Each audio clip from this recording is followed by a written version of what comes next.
the word tonight. But before tayo po mag-start, I believe we have first-time visitors or yung mga VIPs natin. Pwede ba natin makita yung mga kamay ng ating mga gwapo at magagandang bisita? Dito na side, meron ba? Wow! Pwede taas ang kamay. Thank you. Salamat po. 1, 2, 3, 4. Thank you for that hand. 5. Salamat po. 6. Thank you po. Welcome po. Dito na side, meron ba? 6. Thank you. Thank you for that hand. 6, 7, 8. We have 8 visitors. 9. Thank you for that hand. Saan pa po? Meron pa po ba dito na side? Meron ba? 10, 11, 12, 13. Wow, palakpakan natin si Lord. Welcome po sa CCFI, no? CCFI stands for Christian Church Fellowship International, no? International po tayo kasi pang-international yung beauty natin. Amen? No? So, welcome po. This is not a Gaisano church. This is a Christian Church Fellowship International. This is a church who love God and love people. Kaya, welcome po. Everybody na gustong umattend, welcome na welcome po kayo sa bahay ni Lord. No? I'd like to introduce myself. Ako pala si Kuya Vince. No? My name is Vincent Garrido. I am one of the leaders of this church. I am one of the pastors of this church, and I am one of the disciple of Pastor Joel. No? And I am married to my wife, dito, my beautiful wife, Pastora Maylin, yung nag-preach kanina. We have one daughter, so one pa lang. Hoping to, joke lang. One pa lang, no? She will turn 5 this month, no? Si Jewel, no? So, padayon na ta. Are you excited for the word tonight? Yeah. So, before we start, mangutan ako sa inyo, kinsa ang naadiri last Sunday? Na-bless mo sa word last Sunday? Can you still remember the word na binigay ni Lord? Ano nga yung word natin last Sunday? Homecoming is from warrior to worshiper. Hindi baliktad ha, from worshiper to warrior. Hindi ganon. From warrior to worshiper. Now, aminin natin, be honest, sino ba dito minsan or madalas nagwo-worry ka? Oh, dito lang ba ang mga honest? Okay. Halos naman tayo lahat, di ba? May mga worries, no? But praise God, no? Na reinforce tayo parati ng Word of God, no? Na instead na mag-worry tayo, we should worship the Lord, no? Anyway, usahin, no? Mura siya funny, no? Magsige tag-worry nga worry. Murag mabuak na atong ulo, sige worry. Wa manggihapon kay mabuhat. Tama ba? No? Instead of worry, you worship the Lord. Amen ba? I believe bawat isa sa ato natay kanya-kanya na worries. Right? Ako, usually, nung wala pa ako kay Lord, alam nyo ano ang worry ko? Akong ginapag-uulan pag-ayo. I'm worry. Ang gina-worry ko talaga, gaguol yung ko sa akong pagkagwapo. No? Kaya nga ito yung dahilan siguro bakit nag-quit ako ng showbiz eh. No? Kaya nga sabi nila, hindi lahat ng gwapo at magaganda nasa showbiz. Ang iba, nagpapastor din. No? Tingnan mo nga ang katabi mo kung mukhang artistahin ba. Sige. Now, we have to understand that we have an enemy. No? Alam natin kung anong trabaho ng enemy. Satan himself and thousands of his demons. No? And our life is in spiritual battle every day. No? The enemy, Satan, together with his demons, no, wants to corrupt the word of God. That's why, all the time, he is always bombarding us with so much confusion, doubt, unbelief sa mga buhay natin, no? Fear, no? Kinukurap niya yung word ni Lord, no? Last Sunday lang, na-receive natin yung, bakit ako mag-worry? Mag-worship na ako. But then suddenly, may problema na dumating, mag-worry ka na naman, no? Kasi yun ang trabaho ni Satan eh. Pero mas powerful ang word ni Lord. Amen? And not only that, di lamang na tayo binabanata ng mga problema, he wants also to stop us from applying the word in our personal life. Ayaw na ayaw niya na i-apply natin yung mga naririnig at na-learn natin kay God. Why? Kasi pag ina-apply natin, lalong-lalo na pag pinaniniwalaan natin, pinanghuhugutan natin ng faith natin, and God will perform a supernatural miracle into your life, in the end, God will be glorified. Amen? Si Lord ang nag-glorify ayaw niya. Amen? That's why there are things in our life na ina-allow ni Lord. Why? To give glory to the Lord. Amen? Now, why worry when you can worship? Why panic when you can pray, ponder, and praise? Diba? The Bible tells us that we are to live by faith. No? Dapat, we should live by faith. Yun yung gusto ni Lord. Total and complete dependence on the Lord Jesus Christ. No? Realizing na wala naman tayong magagawa eh. Hopeless naman yung case natin without the Lord Jesus Christ. Kahit gaano pa tayo ka matalino, gaano pa tayo kayaman, gaano pa tayo ka-powerful or influential na tao, without the Lord Jesus Christ, no? We are nothing. Wala po tayo. That's why He gave us John chapter 10 verse 10. Kaya binigay ni Lord itong John chapter 10 verse 10 eh. And sabi ni Lord, the thief does not come except to steal and to kill and to destroy. No? Grabe ang trabaho niya, no? Steal, kill, destroy. Yun yung purpose niya. Steal yung kaligayahan mo, steal yung desire mo, yung passion mo para kay Lord, and kill. Kill your dreams, no? Kill yung mga ambitions mo, yung mga plans mo, and destroy you totally. I-broken niya yung relationship mo, may mga conflict sa buhay mo, sa family, hindi ka makapagpatuloy kay Lord. Yun yung trabaho niya, distraction. Gusto kanyang sirain.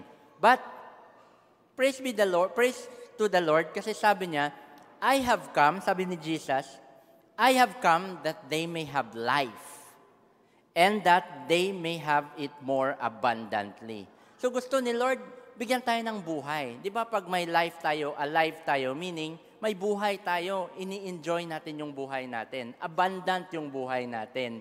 Yun yung plano ni Lord. Yun yung original plan ni Lord ever since from the world started. No? Gikorap na sa enemy, gikan pa sa pinaka-primero. And until now, mao gihapon. Gusto gihapon niya i-corrupt. Gusto gihapon niya dauton. Papayag ka ba nun? Siyempre, hindi, no? Now, when you say abundant, di ba? Hindi lamang siya nag-rely sa pag sinabi na according sa kalibutan or sa world. Pag sinabi mong abundant living, murag ang ma-associate dahil nato. Maraming pera, malaki yung bank accounts, mansion yung bahay, maraming sasakyan. You know what? Abundant living, hindi lamang nagre-rely sa ganyan. But abundant living is a total dependence to Jesus Christ. Amen ba? John 10:10 says, the thief comes not but to steal and to kill and destroy. But God's idea is different. Jesus says, I am come that they may have life and they might have it more abundantly. It is a lifetime commitment to serve Him. Yun yung abundant life. If a man is in good health, obtain wealth, good family, and parang perfect na lahat sa kanya, fancy home, yet never experience the saving knowledge of the Lord Jesus Christ, he isn't living. He is merely existing. So nag-i-exist lang siya. Hindi yun living. Sorry. The Bible tells us that God is the giver of abundant life. No? Si Lord lang. Many people live a life that is in a rut. No? Hindi yung rut na daga, ha? Meaning paulit-ulit. They do the same thing in the same way every day of their lives. There's no excitement, there's no overflowing joy, they never see anything out of the ordinary. No? Paulit-ulit, paikot-ikot, pabalik-balik. No? And then makita mo, may mga tao na kahit gaanong paikot-ikot at pabalik-balik, parang walang satisfaction, may kulang. No? Walang buhay, walang life. That is not the kind of life Jesus saved us to live. No? Hindi yan ang plano ni Lord na yung buhay natin. Ganun lang, paikot-ikot lang, gising ka umaga, trabaho, ulig-balay, tulog, kaon. Hindi ganun. Hindi tayo sinave ni Lord, hindi tayo tagipakamat yan sa Ginoo sa cross for that purpose. No? Ngayong ana lang. Kaya kung mauna lang ang atong purpose, after siguro si Jesus, when we got saved, when we received the Lord Jesus Christ, ikuha na ta niya. No? Anong padugayon pa man niya, diretsyon na ta sa langit. No? But our purpose is different. Our purpose is to live by faith, no? And to tell other people about Christ. No? That's our purpose. No? He saved us to live a life that is filled with His presence, power and glory, a life that is extraordinary and overflowing in the unusual. No? So, sa plan ni Lord sa ato, gusto ni Lord, hindi lang ordinary life para sa iyang mga anak, kundi extraordinary. When a person is walking with the Lord, they will be constantly seeing the Lord, working in them and around them in wonderful supernatural ways. Do you want a life that is different? No, syempre bawat isa sa atin gusto natin may kabaguhan sa buhay natin, 'di ba? Sino bang gustong may kabaguhan sa buhay nyo? No, marami tayo, 'di ba?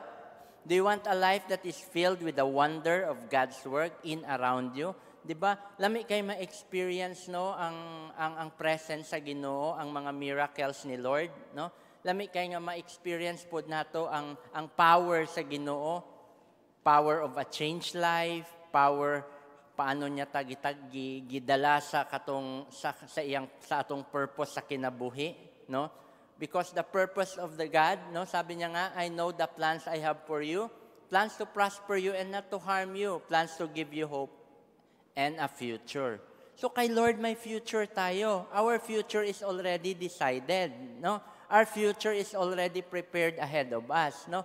May plano si Lord sa buhay natin. 'Di ba ang sarap na ngayon ma-experience na natin agad-agad, no? Grabe.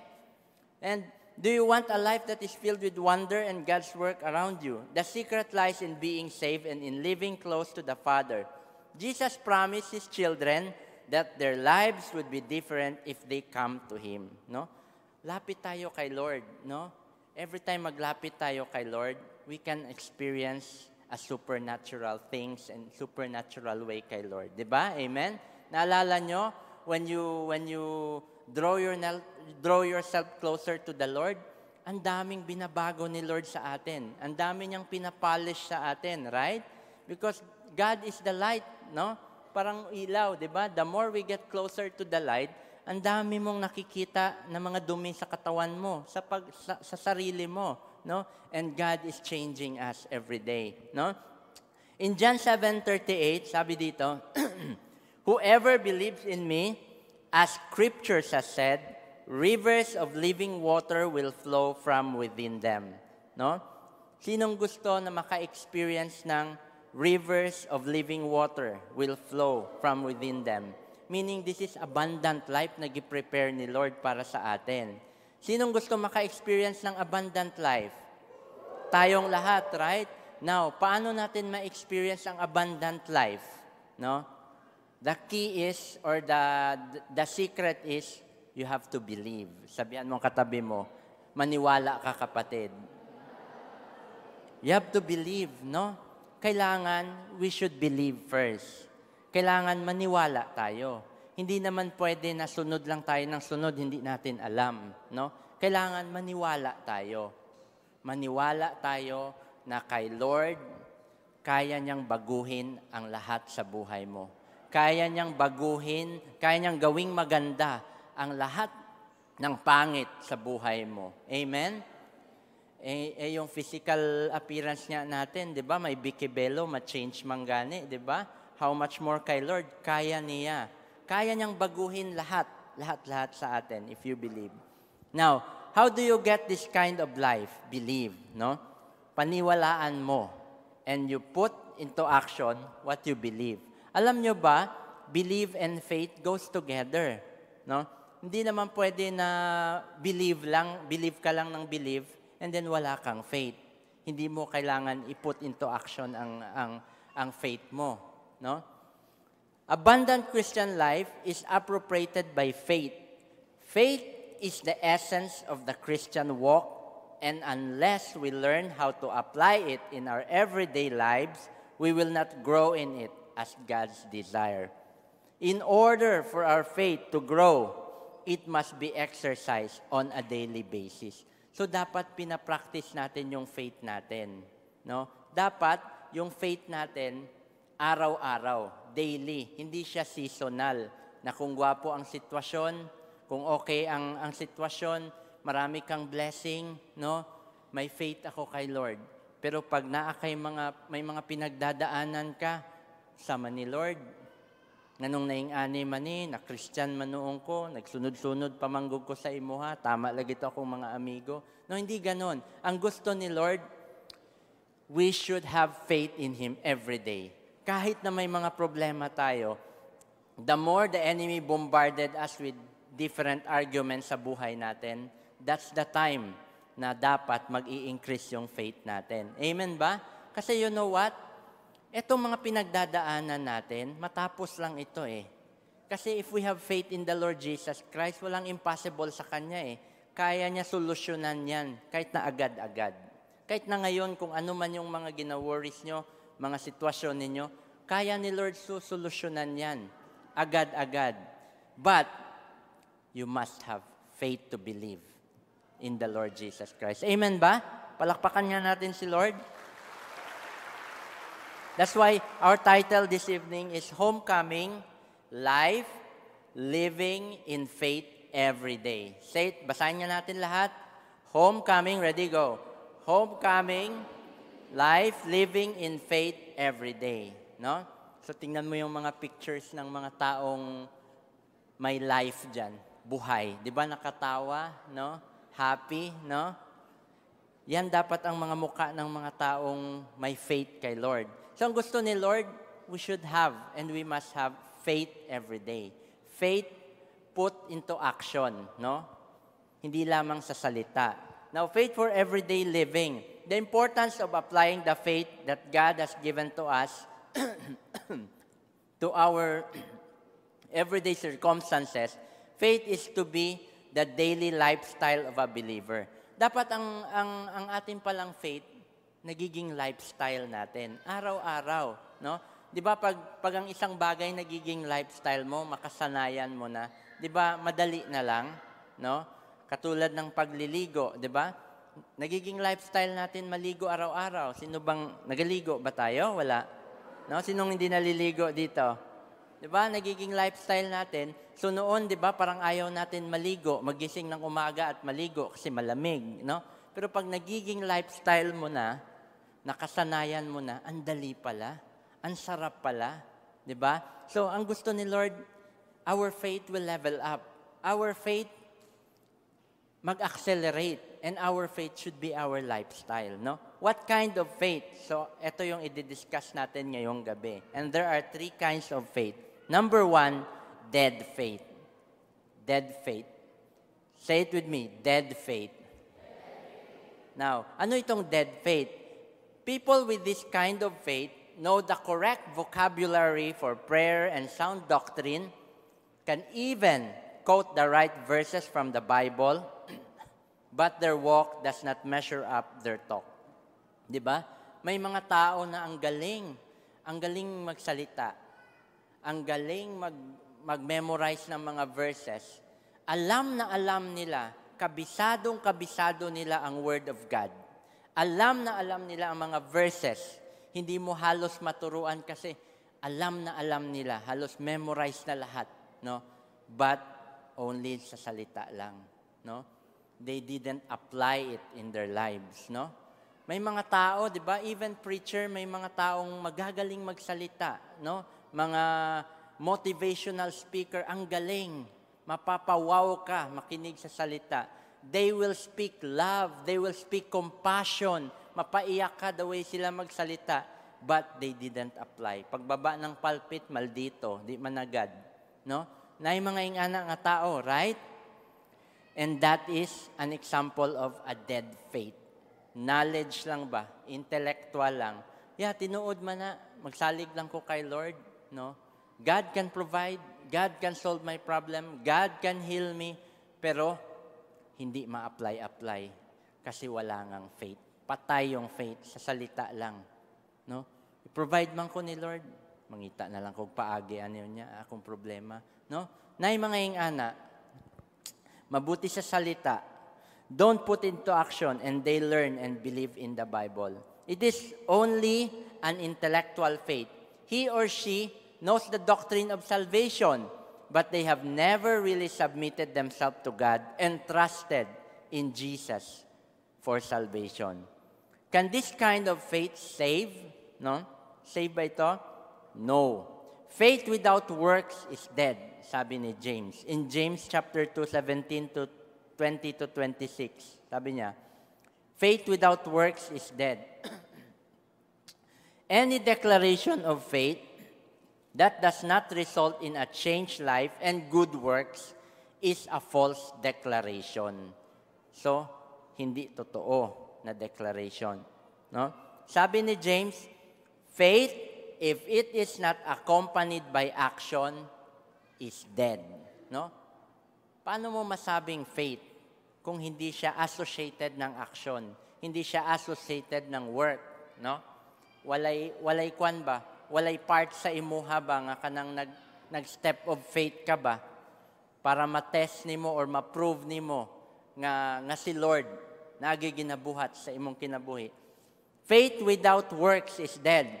Then sabi dito, as the body without the spirit is dead, so faith without deeds is dead. No? So wala, patay, no? James is not saying that our works make us righteous before God, but the real saving faith is demonstrated by good works, no? Works are not the cause of salvation. Works are the evidence of salvation. Faith in Christ always results in good works. Ganito yan, no? Our works, magbuhat og maayo, tabang sa mga pobre, no? That's a works, no? That's a good works. Our good works cannot save us. Dili na siya makadala sa atua sa langit, no? But only Jesus Christ, our faith in the Lord Jesus Christ can save us. But we are doing good works because we are saved, no? Nung na-receive natin si Christ, we got saved, and because we are saved, we can now do good works. Pero ang good works hindi siya nakaka-save sa atin. Kasi if your good works can save you, then you don't need Jesus Christ at all. Hindi na natin kailangan si Christ. So yung pagkamatay niya sa cross, pagkapako niya sa cross, what for? No, pwede naman di ka ma-save lang, no? Klaro, nasabtan? The person who claims to be a Christian but lives in a willful disobedience to Christ has a false or dead faith and is not saved. Next, number 2, demonic faith. Huh? Naday demonic faith? Ano ito? No? Nakakatakot naman itong demonic faith na ito. No? You know, demonic faith is a combination of intellectual and emotion. No? Kaya nga, may sample nga, may perfect example nga sa Bible in Matthew 3 verse 11. Even demons have a kind of faith. Kahit na nga ang mga demonyo, may faith sila kay Lord, no? They believe in God and the deity of Christ. Nagatuo sila, no? Kakurog-kurog pagani sila sa pagtuo. Sabi dito, Mark 3 verse 11, and whenever any evil spirit saw Jesus, during the time ni Jesus, when the evil spirit or demonic spirit saw Jesus, they would fail to the ground, no? They would fall to the ground. Murag matumba sila. Nangatumba sila sa ground, no? Wala pa gani sila nalayhan siguro ni Christ, nangatumba na. And shout, you are the Son of God, no? Even the devil acknowledge and realize that Jesus is the Son of God, no? Jesus is God, no? But they also believe in the existence of a place of condemnation, which is hell. Alam na alam nila kung saan sila pupunta, saan sila dadalhin, no? Sa hell, the place of condemnation. Luke 8:3, sabi dito, they begged Jesus not to send them to deep pit where they would be punished. Letter C, they believe Jesus will be the judge, no? Alam na alam nila, naniniwala sila na one day they will be judged by the Lord Jesus Christ. What kind of faith, thank you, what kind of faith do demons have? The demons are touched in their emotions. Diba? The demons not only believe, but they also tremble. Kurug-kurug pa sila, nahadlok pa sila. This is one step above a dead faith. It involves both intellectual and emotion. Etong demonic faith na sinasabi dito, kumbaga, murag lamang ranig isa katikang ba sa dead faith, no? Na sila intellectual knowledge, understanding who is Christ, at the same time, napa sila emotion, no? Kabalo sila, nahadlok sila, no? Example, like for example, naay kawatan niya na dakpan, no? Nakitaan siya sa CCTV, gidakop siya, gidala siya sa presinto, no? And tung nasakpan na siya, paluoy-luoy dayon, paluoy-luoy gnawong, no? And then hilak-hilak, drama king and drama queen siya. Kabaluman ang Ginoo, nganong nabuhat na ko ni, pobre good me. Kabaluman si Lord, isang rason niya nung nangawat ko, no? He knows or she knows. Kabalo siya, no? And associated with emotion, naghilak, no? Nagmakaawa, but then walay repentance. Pagbuyan, maura gihapon ang buhaton. Walay repentance. These are demonic faith, no? Bakla, no? Kabaluman ang Ginoo nga nagalove lang man ko, i-justify pa. Ug ako pod nagalong pug ko og love, no? May mga kuyaw pa nga mga words ang ginapanggamit. At sabik na sabik din ako sa pagmamahal, no? May mga ganon. May mga ganon na mga patutsada. Pero these are demonic faith. Because kabalo ka nga sala, no? Walay room nga magbag-o, no? Feelings lang. They have this knowledge, intellectual knowledge nga kabalo sila kay Lord. Kabalo sila unsa ang ilahang sitwasyon, ang ilang sala, pero say murag religious pa ang dating, no? Gamiton pa ang pagka-religious nga dating, no? These are demonic faith, no? Can this kind of faith save? No. A person can be enlightened in his mind and even steered in his heart and still be lost forever. You know, the devil does not care if you go to church or read your Bible as long as you don't apply it to your life. No? The devil will not bother you. Go ahead. Simba ka. Hindi naman kita pigilan eh. Go. Ako pa magsugo sa imo to go. You read your Bible. Basaha. No? You complete reading the Bible. Read completely the Bible. I-memorize tanan. No? He will not care for that. No? He will not bother you for doing that. But the moment you apply the Word of God into your life, alam na alam niya na may gagawin si Lord, na may mangyayari sa buhay mo. That's why, mauna, every time you apply the Word of God, every time we practice or we start kanang doing or kanang nagkaroon ta og faith kay Lord Jesus Christ, the more ta nga nagkakaroon ng faith kay Lord Jesus Christ, nasalig na to ang tanan sa iya, the more ka nga ginabombard sa enemy of different problems and difficulties. Tama man? Naka-experience ba mo, ana? Have you experienced nga on fire ka kay Lord, humanlag encounter, excited ka, and then tung nag-start na ka mag-win, nag-start na ka mag-invite, nakakuha na noon ka, naka-experience na noon ka mga persecution, problems, cut pa imong allowance, etc. Have you experienced that? Yeah. Ayaw ng enemy, no? Na i-apply natin yung word ni Lord sa buhay natin. Number 3, ito yung kailangan natin at ito yung gusto ni Lord sa mga buhay natin. Dynamic faith. Say it with me, dynamic faith. Ano tong dynamic faith? Dynamic faith means changing, active, in motion, powerful, energetic, and alive. No? Di ba ang mga anak ni Lord, energetic, no? Powerful, may power, alive na alive, no? Yung pagiging dynamic faith natin kay Lord. Pagkakaroon natin ng dynamic faith kay Lord, no? Meaning passionate, meaning we're so excited, may buhay. Kahit na anong mangyari sa buhay natin, no? Tuloy lang ng tuloy. Padayon lang gihapon kay Lord. Mag-trust lang gihapon kay Lord. Mag-believe lang gihapon kay Lord.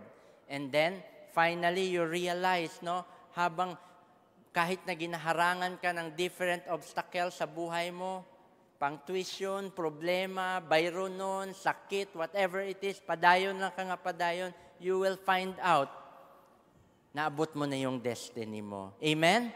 And when you look back, makaingon jud ka, uy, it's not about me, but it's about the Lord Jesus Christ. Glory to God. Diba? Palakpakan natin si Lord. Yun si Lord eh. Yan ang gusto ni Lord. Ma-exercise natin ang faith natin sa Kanya. Now, all you have to do is to believe. No? Alisin mo yung doubt sa utak mo ngayon. Ano ba ang nagpipigil sa'yo? Bakit ang hirap-hirap ba na ilagay natin yung mga paa natin kay Lord? Yung faith natin ba? Dili lang faith nga istorya ba? Kundi faith nga tinud-anay. No? Tinud-anay gyud.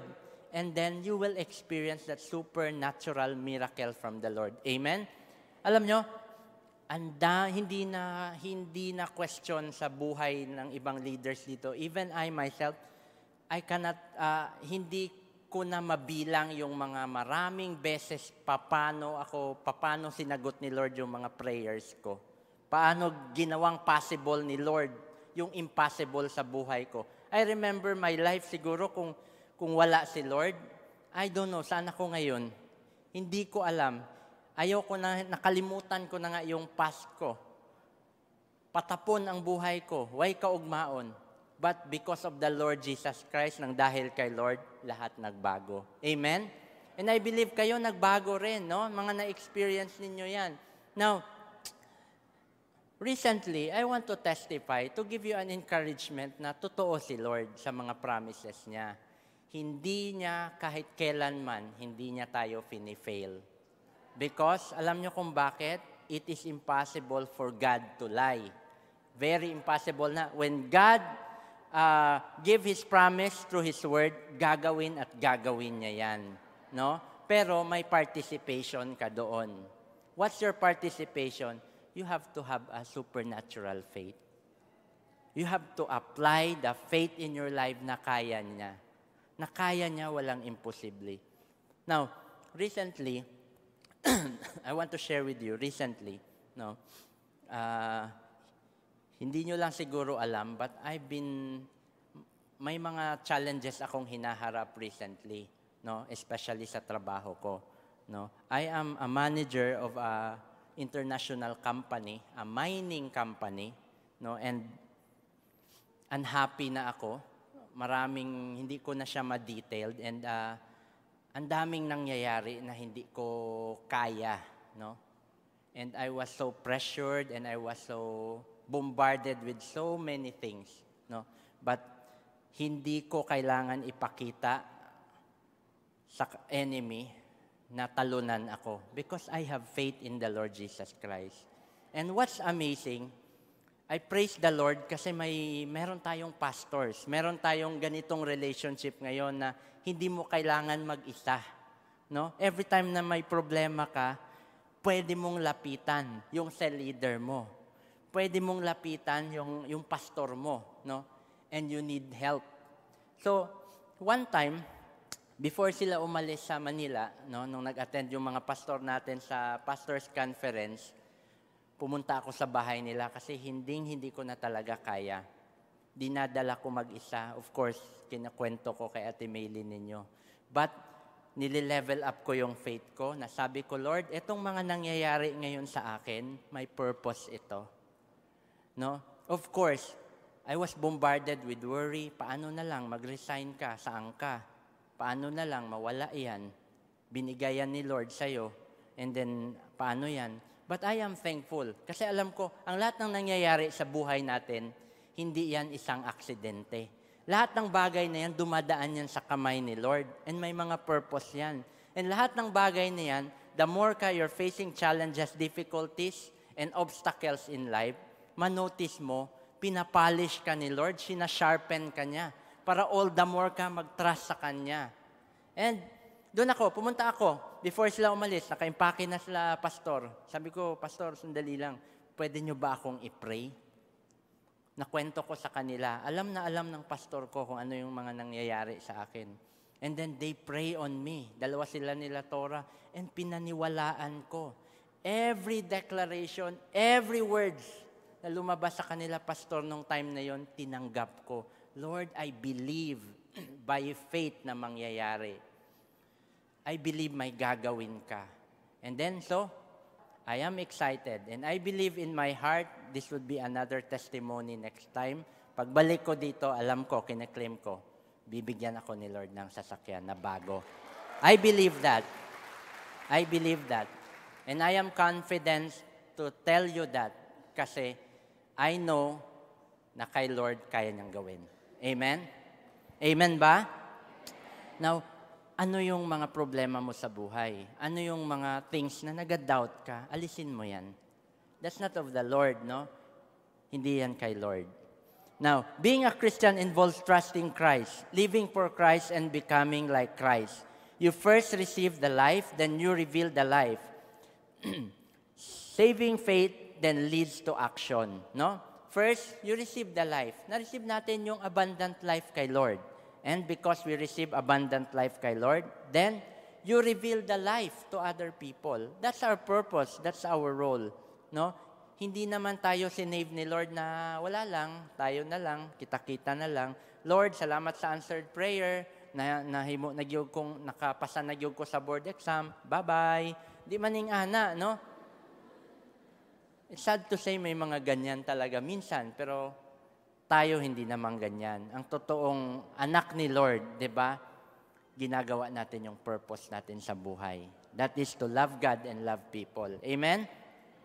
Now, example of faith in the Bible, no? Of course, there are several examples of faith in the Bible. And this is one of the best and perfect example, no? Sa Mark chapter 10, 46 to 52. Ito yung story when Jesus and His disciples went to Jericho and they were followed by a large crowd, no? Kay grabe ka to nga time, murag trending kayo si Lord, no?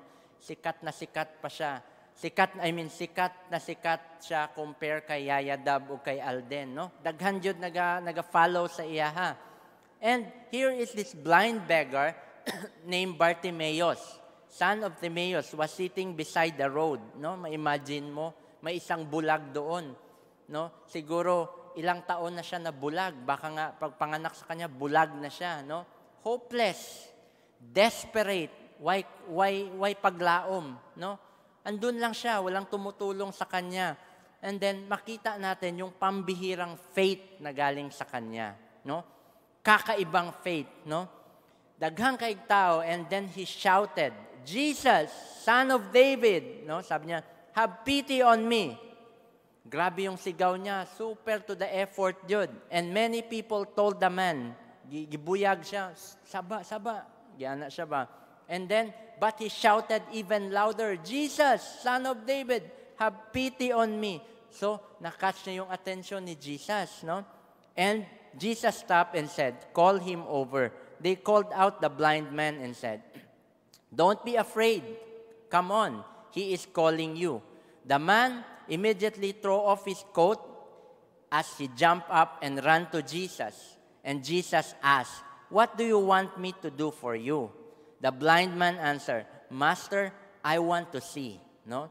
Jesus told him, "You may go. Your eyes are healed because of your faith." Amen ba? Right away, the man could see and he went down the road with Jesus. No? Right now, etong story na ito, marami tayong mapupulot na magandang aral nito or maraming revelation tayong matututunan. No? The more we've been stopped, the more we've been ginaharangan tayo, pinipigilan tayo na ma-reach natin yung destiny natin, the more we should shout. Amen ba? The more we should not be afraid. The more we should level up our faith. No? Just like this blind man. No? And then, nung tinanong na siya ni Jesus, sabi niya, "You may go. Your eyes are healed because of your faith." No? So meaning, ang miracle ni Lord nangyari because may participation yung tao na yon. Meron siyang faith, no? Maraming tao sa Bible, 'di ba? Yung issue ng woman na may issue siya for blood for 20 years. Sabi niya, mahawakan ko lang itong garment ni Jesus, magagaling ako. And then, alam na alam ni Jesus nung hinawakan niya, may power na lumabas, na feel ni Jesus yun. And then, according sa kanyang faith, nagaling siya. Amen ba? And then, nangyari nito, and he went down the road with Jesus. So meaning, hindi lamang nag-stop yung miracle doon dahil na nakakita na siya, Lord, thank you sa healing. Bye. Alis na ako. Hindi naman ganon, no? He followed Jesus, no? Because of that, nagpadayon siya, no?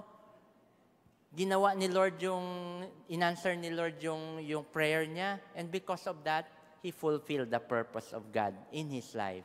Amen ba? Palakpakan niya natin si Lord. Now, sabi ni Lord, 2 Kings 20, this is what the Lord says, I have heard your prayer and seen your tears. I will heal you. Lahat ng bagay sa buhay natin nakikita ni Lord. We cannot hide anything. Minsan, hindi pa nga natin nahihingi, binibigay na nga ni Lord. 'Di ba? Ganun ka-faithful si Lord sa atin. No? And that's why, ganun yung gusto ni Lord sa atin, that we should have faith every day. No? In this life, we always have a choice. Either we live in faith every day, or live in fear every day, no? Sinong mga matatakotin dito? Dati, ngayon hindi na. Marami, 'di ba? No? Tingnan mo, ang mga tao na nag-live in fear, nagiging matakotin every day. Anong nangyayari? Living in failures every day. Puro palpak, no? Lahat ng ginagawa palpak, no? Living in frantic every day. Kumbaga, laging natataranta pag may problema, mataranta dayon, no? Magpanic dayon, no? Living in famish every day, living in fight every day, may kaguluhan, there is chaos, walang peace, no? And fear, no? Sabi dito, fear is false evidence appearing real. Alam nyo bakit ganon? Sometimes we fabricate in our minds and pretend it is real. Kaya natatakot tayo. Nag-imagine na taba, nagalupadaan ng atong huna-huna. Natatakot tayo parate, no? Finding excuses and reason, no? Bakit may mga taong takot, no? Ang mga sinyalis ng mga taong matatakotin, they find excuses and reason. Ayaw ko mag-serve kay Lord, next time na lang. Dili ko kay basig mapobreme, no? Dili ko kay kung mag-serve ko kay Lord, maglisod-lisod ang akong kinabuhi. Do you agree that? Hindi totoo yan, no? Ako, nung hindi ako nag-serve kay Lord, naglisod akong kinabuhi. Now na nag-serve ko kay Lord, naging blessed ang akong kinabuhi. Amen? Failure events, future events already ruined, no? What about my future? I have plans, no? I want to party. I want to buy mansion. Gusto ko yung mga ganung buhay. Gusto ko ng kotse, yung red, no? Ferrari, no? Mga ganon, no? Maraming fear. Bakit? Di ba kaya ibigay ni Lord yan? Failure expected and received. No? Sabi nga dito, the tongue has the power of life and death. And those who love it will eat its fruit. No? Proverbs 18:21. You know what? Do not be afraid is written in the Bible 365 times. No? In 1 year, di ba, we have 365 days. Kaya sinulat din ni Lord sa Bible, 365 times. That's a daily reminder from God to live every day fearless. Na dapat wag tayong matakot. Wag tayong matakot sa mga hinaharap nating mga problema. May solusyon dyan. Alam nyo ano ang opposite ng fear? Faith. Sabihan mo sa katabi mo, kailangan natin ng faith. Kaya kung wala kang pera ngayon, wala kang pamasahe, kailangan mo ng faith. Maglakad ka, no? Kailangan mo ng faith. I want this kind of life, living in faith every day. Ito yung gusto natin. This is my kind of faith. Ito yon. Are you excited? Firm conviction in the Word of God. Ito yung meaning ng faith. Assurance in the grace of God. Infallible belief in the power of God. Total surrender to the life of God. hope in the unspeakable salvation of God. Now, Hebrews 11:1, according kay Lord, and this is the promise of God. Sabi niya, now faith is confidence in what we hope for and assurance about we do not see. No? Faith is something even though na hindi mo nakikita, naniniwala ka. Amen? Yun yung faith. You have to say it before you see it. No? You speak life. You speak blessings. You speak abundant life bago mo pa nakikita. That's faith. Amen? Now, faith is the assurance. Title, deed confirmation of the things hoped for, meaning guaranteed, and the evidence of the things not seen. Faith comprehends as fact what cannot be experienced by physical senses. No? Firm conviction in the Word of God. Pag sinabi natin conviction, sureness, being sure that what you believe and say is true. Magkakatotoo. No? Dapat firm, no? Matatag, hindi pa bago-bago. Stable, no? Sure, being sure na sure ka. Ang sure, gisure na sure mo pa talaga na may gagawin si Lord at may mangyayari. No, may sakit ka man ngayon, impossible na kay Lord, impossible sa doktor, sabihan ka ng doktor, alam nyo, ang daming mga miracles dito, maraming mga testimonies dito, magugulat ka, and hindi mo ma-explain, kahit scientist, hindi niya ma-explain. Meron tayong mga kasamahan dito na alala ko noon, may butas ang puso, gitaningan na sa doktor, sorry, di nakamagdugay, 3 months na lang, no? And then you know what? Grabe lang yun ang faith, no? Grabe lang yun ang faith. Sabi ng doktor, may taning na, mamamatay ka na, lahat na ata ng negative sinabi na. Pero ang sabi ng faith, hindi totoo yan. Ang sabi ni Lord, you gonna have a life, no? You gonna have your purpose, no? And then finally, pag-evaluate, nawala na ang butas, no? Naayo, na-glorify si Lord. Kasi ang doktor hindi niya ma-explain. Paano nangyari yun? No, ang butdok, giwilding ni Lord, gitapalag acetylene, or gi-fiberglass ni Lord. No? Even in our lives, ang dami naming na-experience na faith, na miracle ni Lord. No? Hindi ko na nga mabilang sa sobrang dami. Kaya hindi na question for me na mag-doubt ako kay Lord. No? Even si Ate Maylin nyo, natuyok na namo ng doktor diri, nagkagastos-gastos nami. Ang sabi ng mga doktor, hindi isa, mga doktor, I'm sorry but murag malabo ka mabuntis. No? Malabo ka na buntis. Yun ang sabi ng doktor. Pero pinanghawakan namin kasi ang sabi ni Lord, magkaka-baby ka. Ang sabi ni Lord, ibibigay niya. And then, nung bumalik kami doon, nabuntis nga siya. Kalot ug ulo ang doktor. Ang sabi ng doktor na lang ngayon, love yun mo ni Lord. No? Love yun mo ni Lord. Palakpakan niya natin si Lord. Ang impossible sa ibang tao, possible kay Lord. Amen? Walang imposible kay Lord. Di ba? Ang anak ni Kuya Kits o ni Pastor Kits at ni Pastora Banban na aksidente, nangyari yung aksidente na yon, nag-ministry sila dahil may gina-consolidate sila ng mga disciple nila at first-timer. Hindi nila namalayan, hindi nila natutukan yung anak nila, nakababa pala, and then nangyari yung aksidente. Kung titingnan mo, they all have the reason bakit sila magalit kay Lord or mag-react kay Lord. No? But instead of kanang violent reaction, no? Nagsalig sila nga, Lord, may purpose sing tanan. No? And then sabi ng doktor, murag lisod na daw maayo, kay nakuan gitong diri niya nga part sa iyang bone. No? And ang iyang tiil di daw magpantay. Sabi ng doktor yon. Pero ang sabi ni Lord, by faith, maayo siya.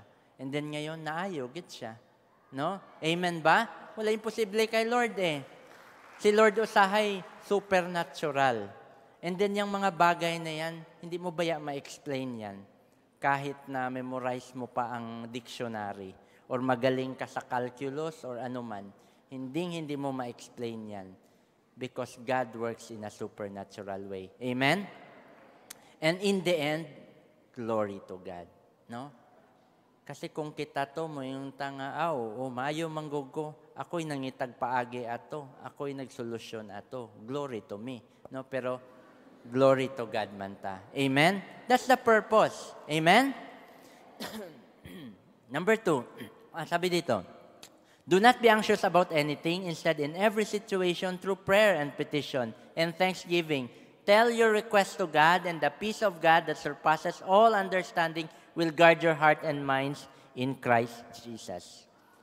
Joshua 1:8, this book of the law shall not depart out of thy mouth, but you shall meditate in day and night, that you may observe to do according to all that is written in it. For then you will make your way prosperous, and then you will have good success. No? Specific gingon ni Lord ang good success. No? Because dili tanan nga success are good. And dili tanan nga success gikan kay Lord. Di ba? No? You meditate, no? Panghawakan mo, no? Ang mga salita ni Lord kasi totoo 'yan. The Bible is the love letter of God. The Bible is full of promises and it is true. No? Number 2, assurance in the grace of God. No? Assurance, confidence, strong and definite statement that something will happen or that something is true. No? Assurance na may future ang buhay mo kay Lord. Assurance na kaya mong gawin because nandyan si Lord sa buhay mo. Walang imposible, bagay na hindi mo magagawa. Faith believes. Faith says that we can be all that God wants us to be. No? In Philippians 4:13, I can do all things through Christ who strengthens me. No? Kaya mong gawin at makakaya mo ang imposible magiging posible because the Lord is with you, because of your faith. Your faith will accelerate you. Faith will bring you to a higher level na masusurpass mo kung ano man yang nangyayari, no? My grace is sufficient for you, for my strength is made perfect in weakness. No? Number 3, infallible belief in the power of God. No? Infallible means certain to work properly or succeed. Unfailing, meaning di nagkakamali si Lord. Hindi aksidente or walang mali si Lord sa buhay mo. Kahit kailan hindi nagkakamali si Lord sa'yo. No? May mga purpose. Hindi mo man maintindihan ngayon, bakit ka na broken-hearted, bakit ka iniwan ng love life mo, ng nililigawan mo, or ng crush mo, no? Wala pa kakaligaw, crush pa lang, busted na ka, di man mo masabtan. But, in the end, you will realize, no, na hindi pagkakamali ang nangyari sa buhay mo. Amen? Amen ba? I do not know what I will face tomorrow, but I know that when my tomorrow are finished, I have a future secured in the Lord Jesus Christ. Makakagraduate ka. Ang mga mag-take ng board exam, makakapasa ka. Amen? Paniwalaan mo. Kasi kung hindi mo paniwalaan, wala. Number 4, total surrender to the love of God. When you say total, meaning complete, absolute, we are not immune from sin and temptation. But when and if we fall, we have His promises. No, we have to understand, lahat naman tayo dito, hindi tayo exempted or hindi tayo immune na nagyud ta kasala. No? Everyday makasala ta. And we are duol pud ta sa temptation. No? Sino ba ang mga walay sala diri? Taas kamot. Abi na kog na, kay magpa-picture ko. Lahat tayo nagkakasala, right? But what's amazing is, all we have to do is to repent. No? Mga ilang tagpasaylo kay Lord. And then, do not do it again. No? You know, usahay, sometimes, may mga taong mahilig pa mag-justify, no? Nakakita og legs, no? Ay, nakasala ko, dili man to sala, kay God's creation man to. Ako lamang girespetohan, no? Pero pag tanaw niya, puti kayo legs, ay, lalaki man di ay, no? If we do fall, we have this word, and we are forgiven. We turn to Him in repentance. No, mga itagpasaylo, and do not do it again. No? Mao lang na. Daghan mga butang usahay remorse, no? Na ginatawag nga remorse against repentance, no? Remorse is that you're not calling or you're not owning up sin as sin, but you call in many other languages like mistakes, no? Tao raman ko, anak ko, kasala, no? That is remorse. Repentance is owning up your sin and never do it again. Ask forgiveness to the Lord. 1 John chapter 1 verse 9, sabi dito, if we confess our sins, He is faithful and just and will forgive our sins and purify us from all unrighteousness. God wants us to live in the freedom of His forgiveness. Instead of trying to cover up our sins, He wants us to confess it. Sabihin natin sa Kanya our sins to Him and He can cover it with forgiveness. We should also forgive those who sin against us. So of course, dili lamang ta mga yung pasaylo kay Lord. Kita pod, kabalo pod ta mo pasaylo. Diba sabi nga ni Lord, before you bring your offering on my altar, go and forgive your brother. No? Pasaylo ang imong igsoon. And then you give your offering to me. And I will forgive you. No?